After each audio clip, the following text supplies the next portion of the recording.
Las 9:06 de la mañana. Hemos hablado de política en el primer bloque, luego con el exministro de Salud Óscar Ugarte hemos estado aquí hablando de salud y ahora veamos los retos de la educación para el 2025. Lo vamos a hacer con una exministra de Educación. Ella, Marilu Martens, fue ministra durante la gestión de Pedro Pablo Kuczynski y fue la primera que enfrentarse con Pedro Castillo antes de que fuese presidente. Gracias por atendernos, profesora y doctora Marilu Martens.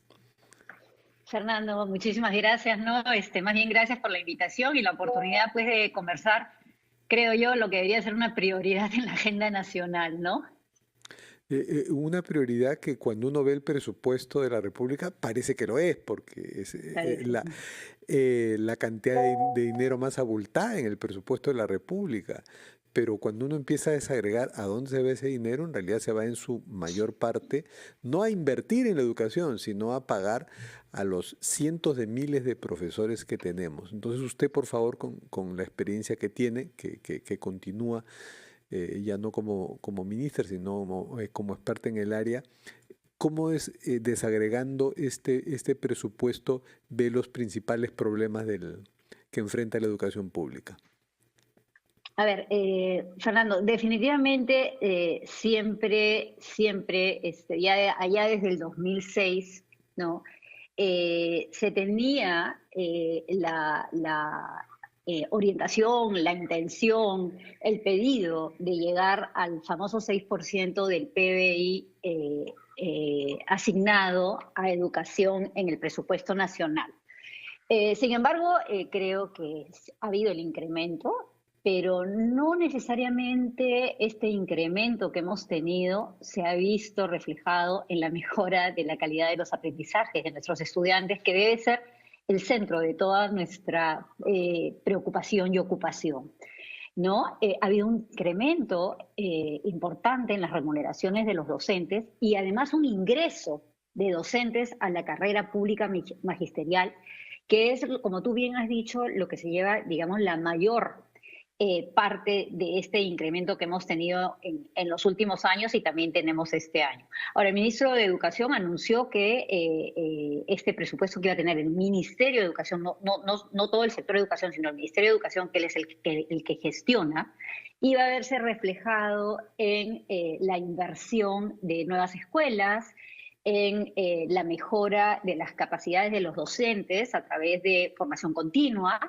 Sí, también habla de más ingresos de docentes a la carrera pública magisterial, también habla de incremento para el ascenso de docentes, pero todas estas medidas o todos estos anuncios deberían de tener su nombre y apellido, ¿no? No solo incremento docente, sino incremento docente que se va a ver en cuanto reflejado en la mejora de aprendizaje de los estudiantes.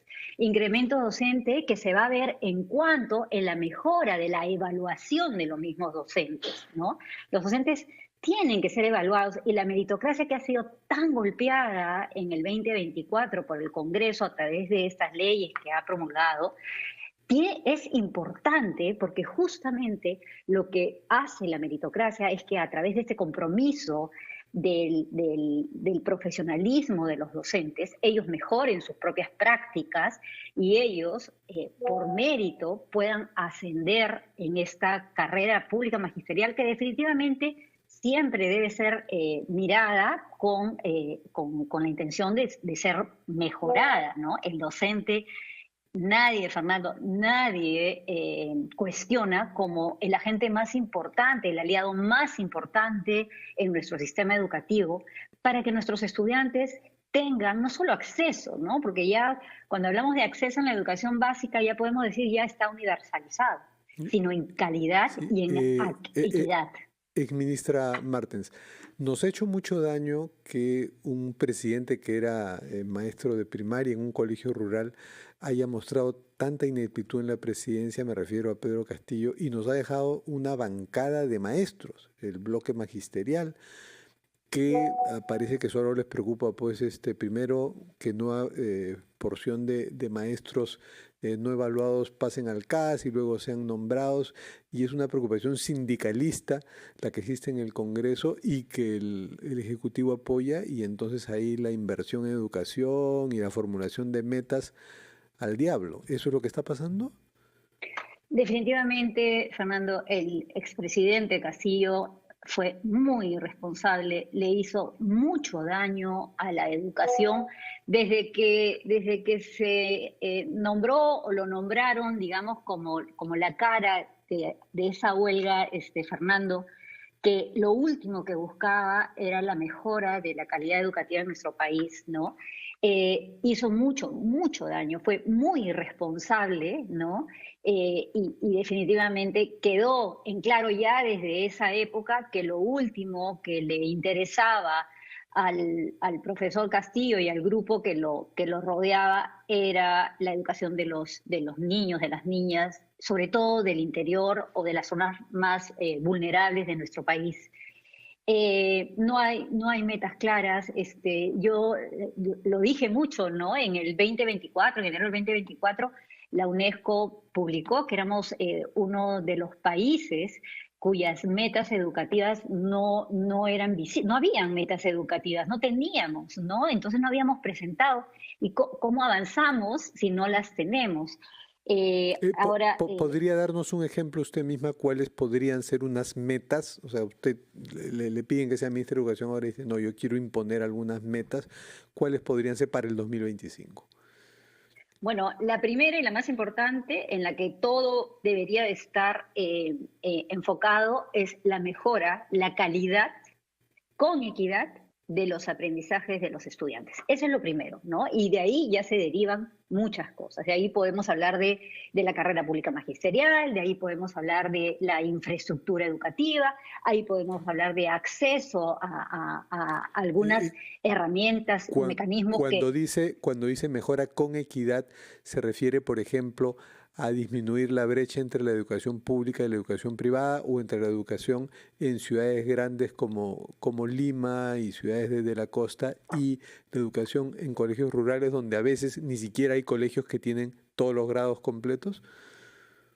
definitivamente cuando hablo de equidad es que todos los estudiantes que ya son cerca de los 10 millones en la educación básica y también en la educación superior técnica y universitaria tengan las mismas oportunidades, ¿no? En los ámbitos rurales, de frontera, en la educación intercultural bilingüe, es donde se presentan las mayores brechas, Fernando, y es ahí donde deberíamos también de poner el foco. Cuando te digo que hayan metas claras, es, bueno, este año vamos a mejorar en temas de acceso, ya deberíamos de hablar de un acceso universal, no solo en la primaria, sino también en la secundaria, que no hemos universalizado todavía el acceso de estudiantes a la secundaria, y educación inicial, ¿no? Que es algo nuevo, bueno, relativamente nuevo para nosotros en el Perú, la obligatoriedad de la educación inicial recién desde 1993 y todavía estamos muy lejos de lograrlo. Entonces, sí, hay cosas indicadores muy claros que deberíamos de estar mostrando a la ciudadanía que se avanza con este incremento realmente significativo del presupuesto público en educación, ¿no? Esto se va reflejado en universalizar acceso, mejorar la calidad educativa. ¿Y cómo se mide eso? Con logros de aprendizaje, con la salud emocional de nuestros estudiantes, que sabemos que no solamente ha sido afectada desde la pandemia, que se ha visibilizado, sino que además no es atendida, ¿no? No tenemos los suficientes psicólogos o la suficiente desarrollo de competencias y capacidades de docentes para poder enfrentar problemas Sí, emocionales, Ministra Martens, psicológicos. vamos a seguir hablando de este tema, y también hablemos de la educación superior luego de oír mensajes de nuestras noticias. Estamos hablando de educación con la exministra de Educación, Marilú Martens, y nos estaba explicando la exministra cómo ve en una educación con equidad y las brechas que impiden que esto ocurra. Por favor, señora Marilú Martens, continúe con su explicación. Bueno, Fernando, yo sí confío en que la educación en este 2025 ocupe la prioridad en la agenda nacional que no hemos visto en el 2024, ¿no? Y tú me pides ejemplos siempre y yo te puedo dar el ejemplo de este mal hábito que desarrollamos, por ejemplo, en el 2024 de cerrar las escuelas por cualquier cosa, ¿no? Para evitar tránsito en el tema de APEC, o para un concierto, o para un partido de fútbol.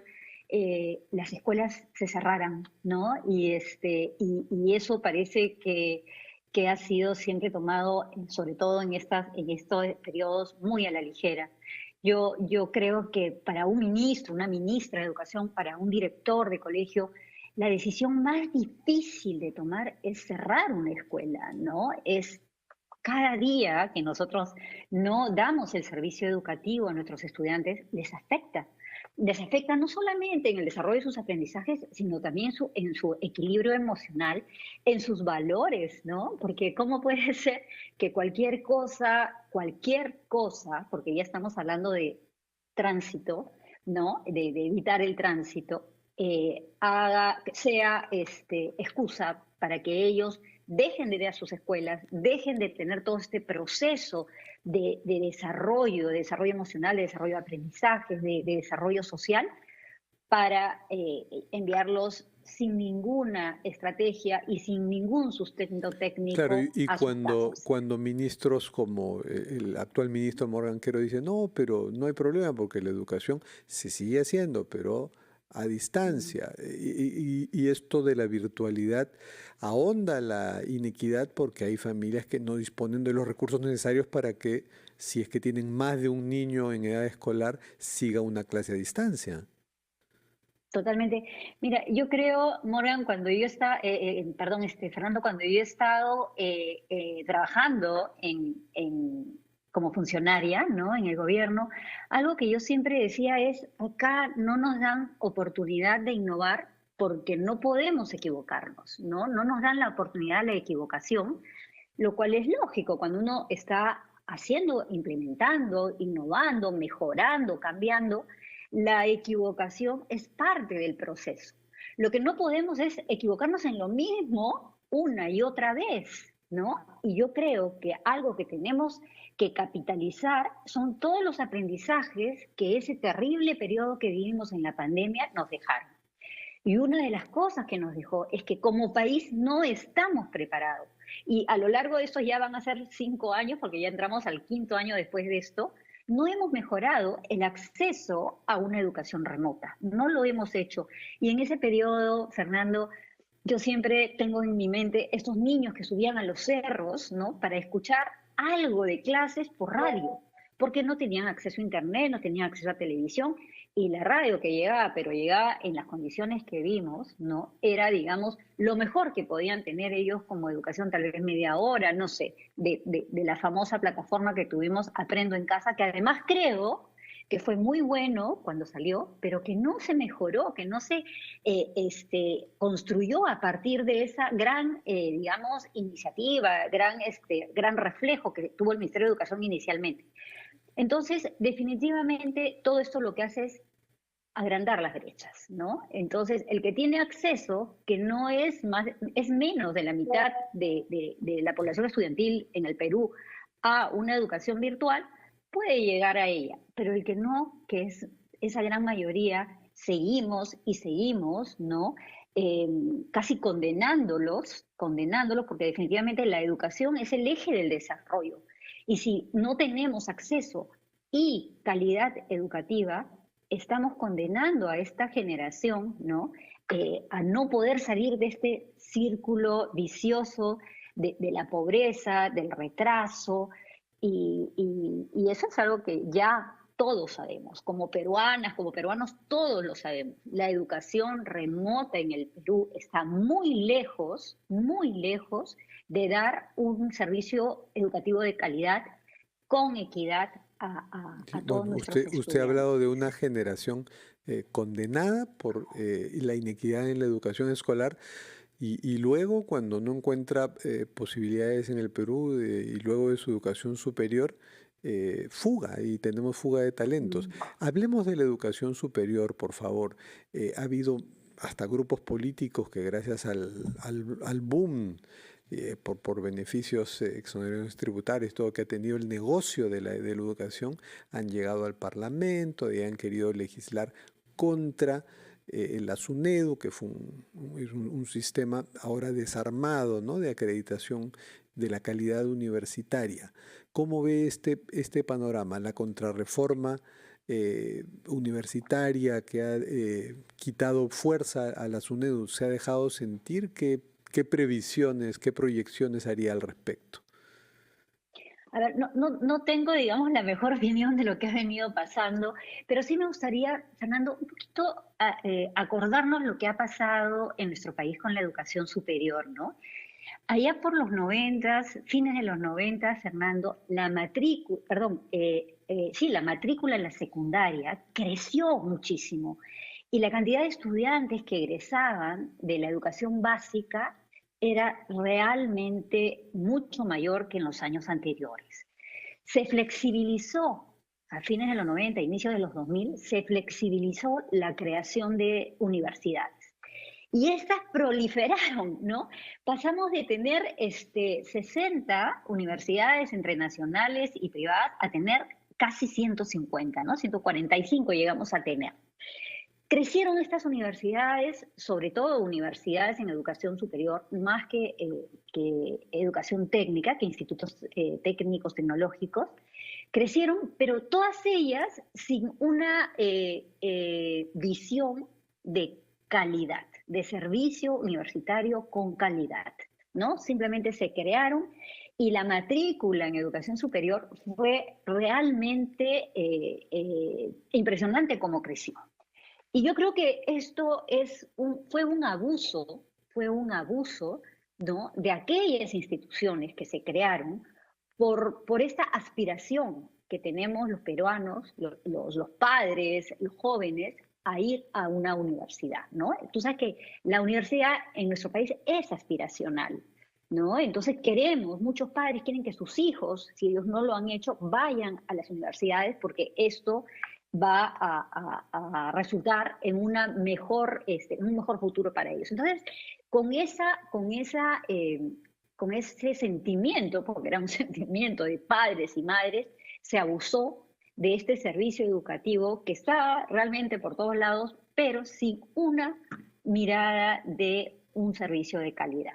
Pasaron muchos años, ¿no? Y finalmente se publica nuestra famosa ley universitaria en el 2014, en la que parte de la ley se crea la SUNEDU. Y la SUNEDU iba a garantizar que estas universidades, que en ese momento creo que eran 143 y dos programas de maestrías, de posgrado, que estas, existieran, pero con condiciones básicas de calidad. Esa era parte de la ley, porque había otra parte de la ley que era, por ejemplo, internacionalizar la educación superior, algo que ahí va muy lento, ¿no? Debería Pero ir ahora, más rápido. usted que ha sido ministra y se ha enfrentado a las acciones políticas de los enemigos del statu quo de la educación en el Perú, eh, ¿qué implicancias ve que un partido que ha tenido una universidad, aunque su universidad de César Acuña, la César Vallejo, ya ha pasado la acreditación universitaria, ya la salud no es su principal, perdón, la educación no es su principal agenda, ahora parece que es la salud. Y en el caso de el señor José Luna, de Telesub, que sí no pasó la acreditación universitaria, y también la salud parece ser ahora su principal bandera. Entonces, ¿qué otros grupos están siendo los que quieren que se mantenga la SUNEDU desarmada como está ahora? A ver, yo te hacía todo este recuento para más o menos justo aterrizar en esto, ¿no? En la calidad educativa, el rol de la SUNEDU y también el tema, el papel que tiene el Congreso también, porque tú sabes que las universidades nacionales se crean en el Congreso, ¿no? Por ley, digamos, en esta locura que estamos viviendo irresponsable de golpear a la educación superior, sobre todo a la universitaria. Hay muchos grupos que tienen todavía interés en crecer, en hacer más filiales, en crear más sedes, en ampliar su oferta de carreras. Todo ello está bien, pero siempre en las condiciones de calidad y con una superintendencia que cumpla su rol de fiscalización, de supervisión, de aseguramiento, en el caso de las universidades privadas, del cumplimiento de la calidad del servicio bajo las condiciones básicas de calidad. Y también, por supuesto, que las universidades nacionales también brinden todo este servicio de calidad y además que utilicen bien el presupuesto público que es asignado a ellas, Bueno, ¿no? muchas, ya se nos fue el bloque. Muchísimas gracias, exministra Marilu Martens, por darnos su panorama sobre la educación que tiene que ser con equidad y puso un buen ejemplo. No es posible pues que un gobierno cierre colegios por problemas de tránsito, por evitar una huelga. Eso significa que la educación no es prioridad como debe serlo. Muchas gracias, exministra Marilu Martens. Fernando, que confío que en el 2025 la educación de nuestros estudiantes sí ocupe la prioridad en la agenda nacional de Que así sea. gobierno y de la sociedad. Que así sea. Gracias. Que así sea. Gracias a usted. Siendo las 9:00.